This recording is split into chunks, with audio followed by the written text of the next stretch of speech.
I'm doing a little jumping at the Woodside today on WNCW. Johnny Otis and the orchestra, Shuggy probably in there with him. I can't remember, but anyway, we are in Studio B now.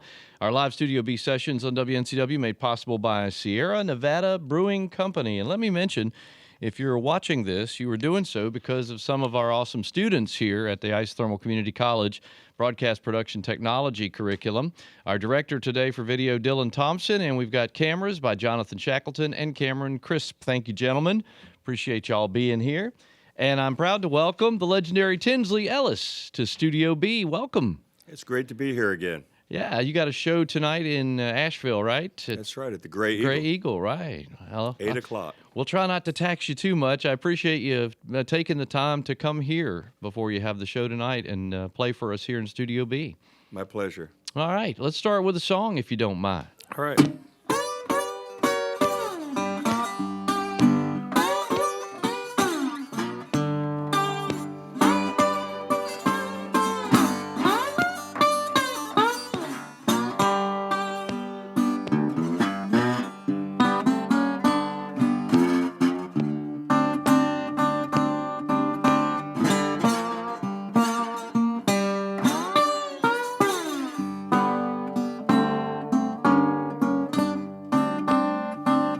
One summer day, she went away, gone and left me, gone to stay. Now she's gone, I don't worry, 'cause I'm sitting on top of the world.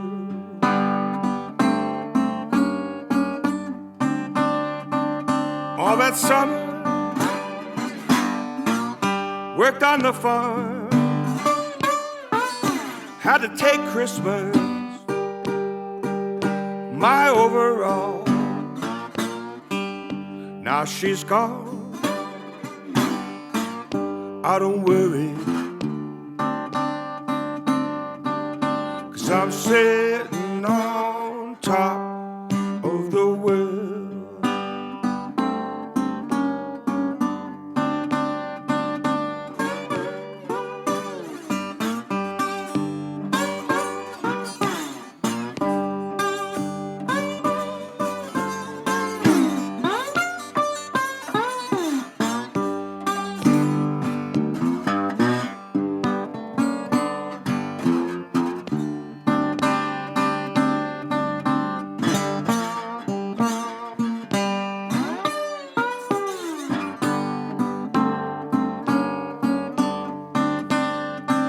Going down to the station,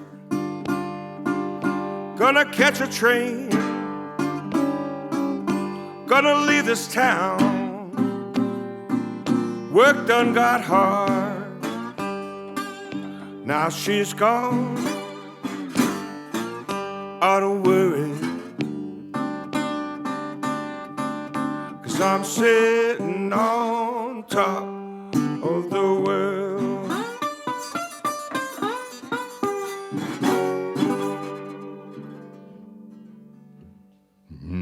We're sitting on top of the world this afternoon.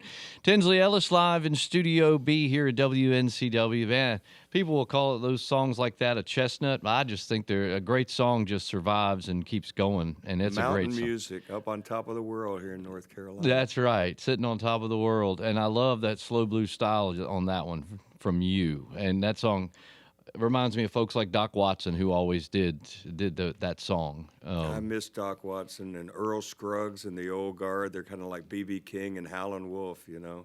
Fortunately, there's the music still around to inspire us and the younger ones coming along. Sure is. You started playing guitar, and you're playing an all-steel guitar there, right? Yeah, Except this for is the a neck. 1937 National Steel guitar, originally made to play Hawaiian music on. You lay it in your lap and play kind of luau music, and of course blues musicians loved it because it makes a lot of noise. So we started using it, and it's more associated with blues music now than Hawaiian music, I think. I think you're right. You've been playing guitar since you were a little shaver, right?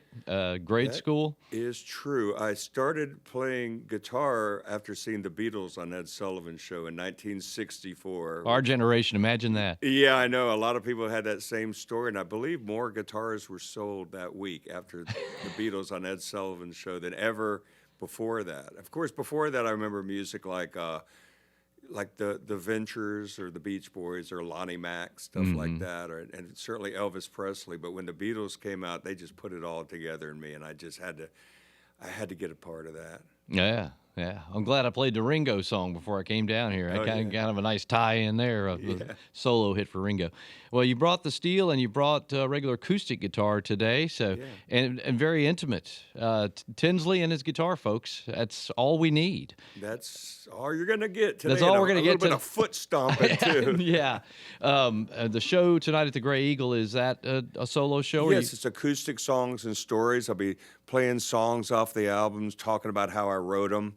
I'll be doing, of course, Delta blues on both guitars, and then doing just some kind of twisted cover songs, Bob Dylan or Greg Allman, Buddy Holly, stuff like that. Oh, yeah. Whatever I feel like at the time. Some busting out the old chestnuts, as you said. Well, it sounds like a show not to miss. That's for sure. 2 sets. And like the old days. And you've got so many years of music to pull from to do songs that you've had on your albums and songs that you've written and things like that. So a lot of songs. Yeah, yeah. I have no idea what I'm going to play, but there's a lot of tunes I can pull from. Kind of read the audience. You're an Atlanta native, right? You were born in Atlanta. Born in Atlanta, but raised in South Florida. Right. Came back to Atlanta in the mid 70s to escape the South Florida disco movement. Of course, it followed me up to Atlanta. And now looking back, when I hear those songs, they don't sound so bad. So it only took me 55 years, but I got used to it. The 70s, it wasn't just disco down there. I guess maybe in South Florida it was more that. But, it was. But we had Petty and Skinnerd and all those guys, and so. Yeah, I was down there in the Miami area, so it was all about KC and the Sunshine Band and stuff like that. Oh, my. Which, like I said, doesn't sound so bad after all this time. Oh, right. Yeah.